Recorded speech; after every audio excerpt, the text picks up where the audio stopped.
Bien, señores, continuando con este programa, que de verdad es un programa que ojalá le podamos dar seguimiento, porque usted no encuentra jóvenes en el mundo de la antropología que hace sumamente, es la historia, es la investigación, que no somos muy dados aquí, ni el Estado Dominicano, ni la cultura de la sociedad, en apoyar todo esto. Incluso algunos antropólogos, como ya hemos mencionado, al Galeno, Fernando Luna Calderón. ¿Y a Pou? Y a Pou, y todo porque son jóvenes bien formados, pero han tenido que dedicarse a una serie de detalles con fuerzas externas muy poderosas que no comprenden realmente lo que es la antropología y la ligan a la religión, a las cuestiones políticas, crean una serie de inconvenientes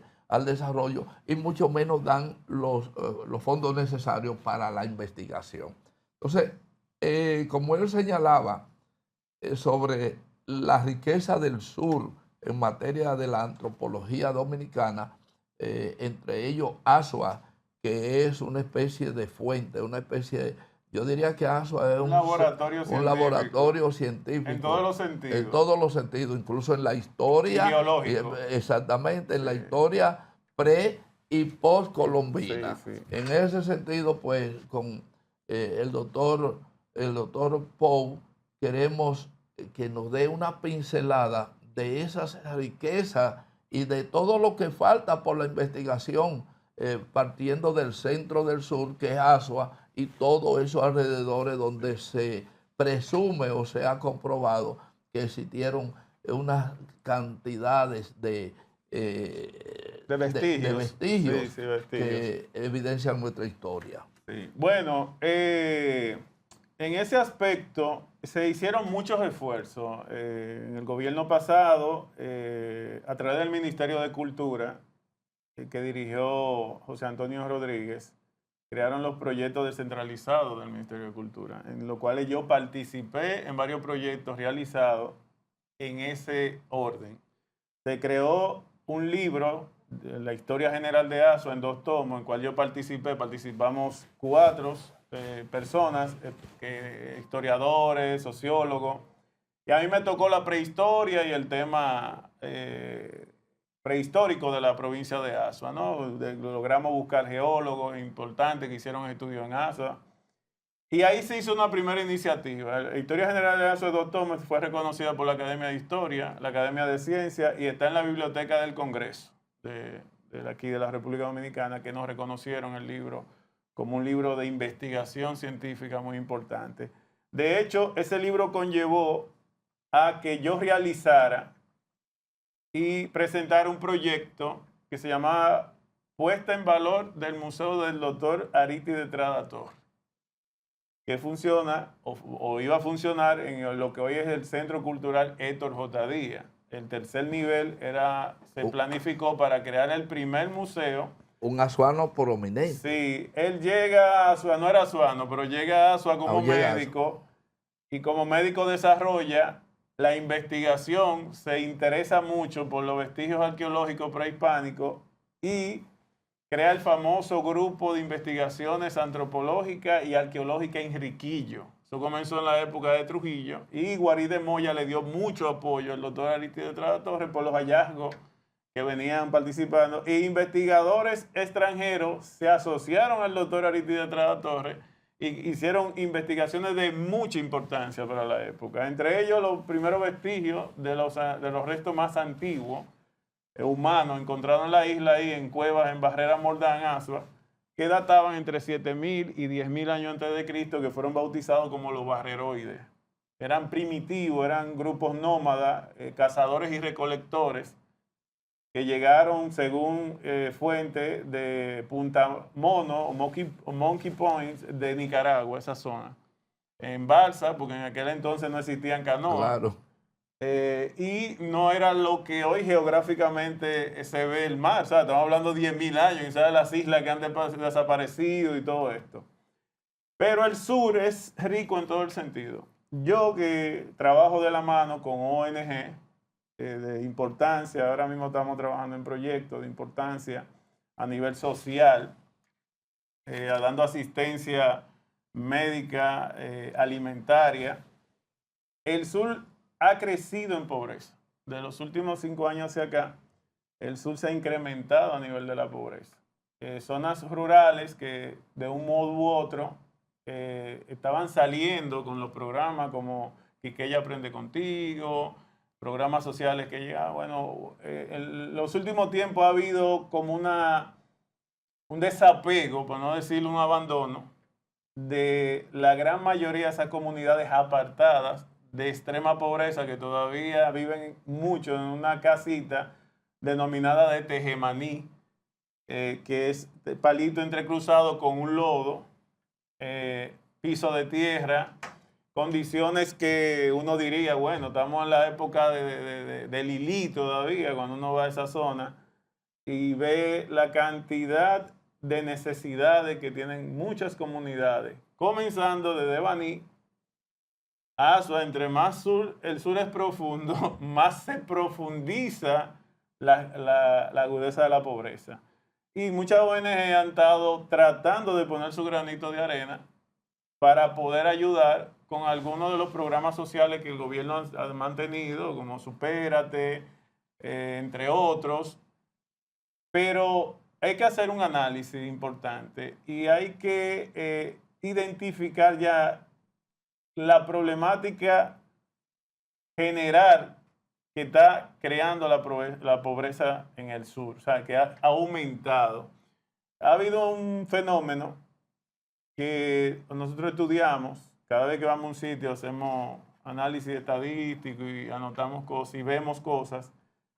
Muchas jóvenes quedan embarazadas, no tienen quien le cuide a los niños y van y se lo llevan a los viejos que viven en esas comunidades. O sea, complicándole su existencia porque muchos dependen de una tarjeta de 1.500 pesos y de un vívere que puedan sacar de un conuquito paupérrimo, porque ni siquiera producen para de que sustentarse de eso.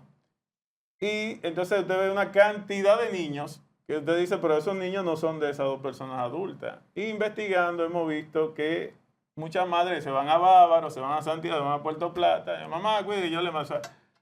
A veces no mandan nada, a veces se desaparecen, como le dicen, me dejaron los muchachos, yo no he vuelto a ver más a esa persona. Mire, doctor, usted está hablando de temas sociales y yo quisiera hacerle esta pregunta. Viendo esa profunda crisis económica que usted está destacando y social en el sur. Sí, en el sur. ¿Cómo usted ve o cree que pudiese la antropología desde lo que sería llevarla a los extremos de exaltarla a que pueda contribuir a minimizar esa pobreza en el desarrollo del sur? Mira, lo primero es que tiene que ser un grupo multidisciplinario, en el cual tiene que haber obligatoriamente un antropólogo. ¿Por qué un grupo multidisciplinario? Porque ahí tiene que trabajar un economista, un sociólogo, sector salud, sector de todos los sectores, porque son comunidades. ¿Y eso ayudaría con la pobreza en la zona? ¿Y qué sucede? Una de las cosas que a mí siempre me han preguntado, que por qué el sur no se ha desarrollado turísticamente, es que el turista no le gusta venir a ver pobreza. Y todo el trayecto del sur, en su gran mayoría, usted ve un impacto de la pobreza. Y un turista a veces se para en algún lugar de interés turístico y llega muchísima gente a pedir a esto y abordan. Y el turista viene a buscar un tipo de turismo donde descansa y no ver cosas. Entonces, el sur se ha tratado de desarrollar, se ha dado avance, no se puede decir que no se ha avanzado. Las visitas sorpresa ayudaron mucho con el tema de financiamiento a proyectos agrícolas, piscicultura, café, por ejemplo en Asua, la zona de Peralta, se desarrolló mucho con el tema del café. Se hicieron varias marcas de café nuevas y hubo un desarrollo en lo que tiene que ver Neiva, la zona de Bauruco, se hicieron los primeros grandes cultivos de peces. A propósito del cultivo de peces, el D1 y una serie de proyectos que por alguna razón se proyectaron hacia el sur y que fueron prácticamente fracasando por diversos factores que quizás no nos da el tiempo para analizarlo. Y aquella política de fondo perdido que funcionó en una época, han desaparecido esa política de fondo perdido para proyectos focales de algunas regiones. De lo que nosotros hemos observado, la mayoría de los proyectos se han caído. O sea, no se le dio la continuidad del lugar. Y muchos proyectos que comenzaron han desaparecido. Un proyecto muy lindo que era de los alcaparrones, que es un tipo de alcaparrones que se da en las zonas desérticas, que estaba funcionando muy bien. Todo eso, dentro de mis visitas al sur, lo he visto mermado. O sea, los proyectos de desarrollo agrícola y todo esto han ido mermando. Hay una situación imperante económica que se puede decir aquí, o el mundo todo, que ha incrementado los precios. ¿Qué relación nos da el tema de la antropología con la cultura azuana? Ya que se dice que Azua es el eje incluso de la mayor cultura que la post-colonización. No, lo que pasa es que Azua tiene un modo de desarrollo muy importante. Desde la prehistoria, como dijimos, ahí se encontraron los primeros vestigios de los primeros humanos que estuvieron en la isla. Luego llega la cultura taína, luego llegan acontecimientos históricos importantes, como la Guerra de Independencia, que se decidió prácticamente. Pero antes se produce una especie de concentración de algunos conquistadores. Sí, de donde ahí vivió Hernán Cortés. Hernán Cortés. Sí, que parte de ahí hacia la conquista de México.